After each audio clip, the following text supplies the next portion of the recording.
Hello and welcome! Today I have been requested to review LEGO Indiana Jones for the PlayStation Portable, and if I am honest, I'm actually a bit scared. Mostly because I don't know what kind of LEGO game this is going to be.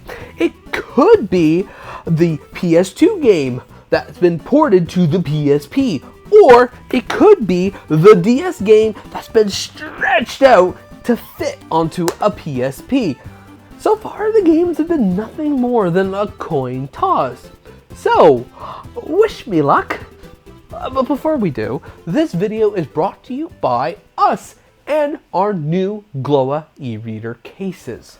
One of the unique pleasures of making my own e-reader case was considering the materials and colors for the covers, which is why we also offer that same choice to you. From the premium look and feel of leather to the colorful cloth that's perfect for your personalization and customization. So if you want to find a case that will be right for you, go check them out today at 16bitstore.com.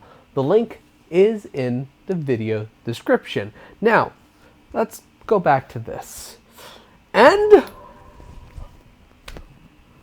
it's a PS2 port! Yes! Oh, I am so happy with that. Oh, LEGO Indiana Jones on the PSP is like its LEGO Star Wars counterpart. A watered down PS2 game that was ported to the PSP. But I am so happy that this is yet another feature-rich LEGO game on the go, even if it's a bit graphically buggy.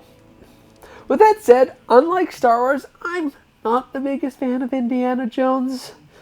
So this game has to be pretty stellar to keep my attention.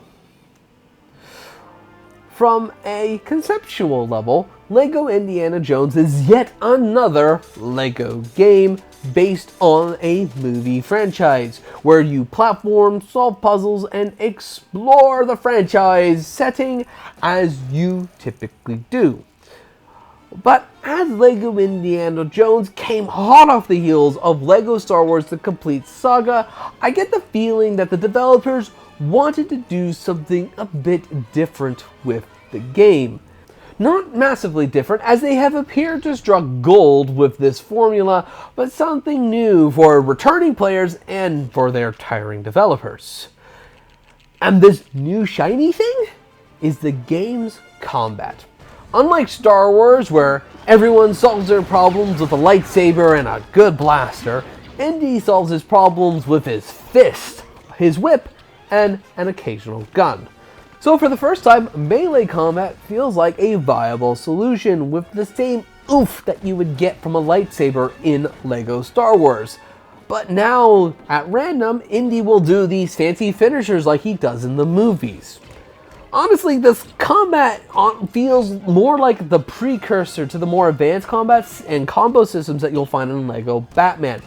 And while it's a welcome change from LEGO Star Wars, it's not as fun as it is in LEGO Batman's. I also found the whip to be a bit too context sensitive, as its long wind-up animation means I get clobbered before they even get pecked once. It's usually easier just to punch them in the face. Then you have the disappointment that's known as guns. Indy doesn't actually have one in this game.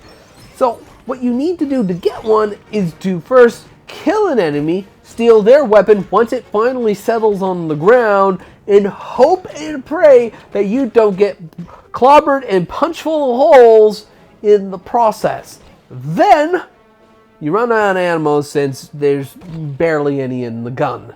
I hate this system, mostly because you can't aim, conserve weapons, and it's just easier to punch people in the face, so by the time you pick up a weapon, everyone else is already dead. But I will admit that on paper, this is a pretty cool system, since it gives the player a more diverse array of weapons beyond just blasting a fool with a blaster. However, this and that one boss fight with the plane are really my only complaints about this game. anything else are complaints about Temple of Doom, and that's not limited to the game, which says a lot about how well LEGO Indiana Jones works on the PSP. Sure, the AI can be daft a lot of the time, and its textures are blurry. But you can make your own characters, you can play through all 3 movies, 2 of which are actually good, and all from the comfort of a PSP. So if you're a fan of Indiana Jones or are looking for a new LEGO game adventure to play, I can easily recommend this game, especially if you're looking to bring it on the go. But anyways, thank you ever so much for watching. I hope you have yourself a good day, and as always, take care.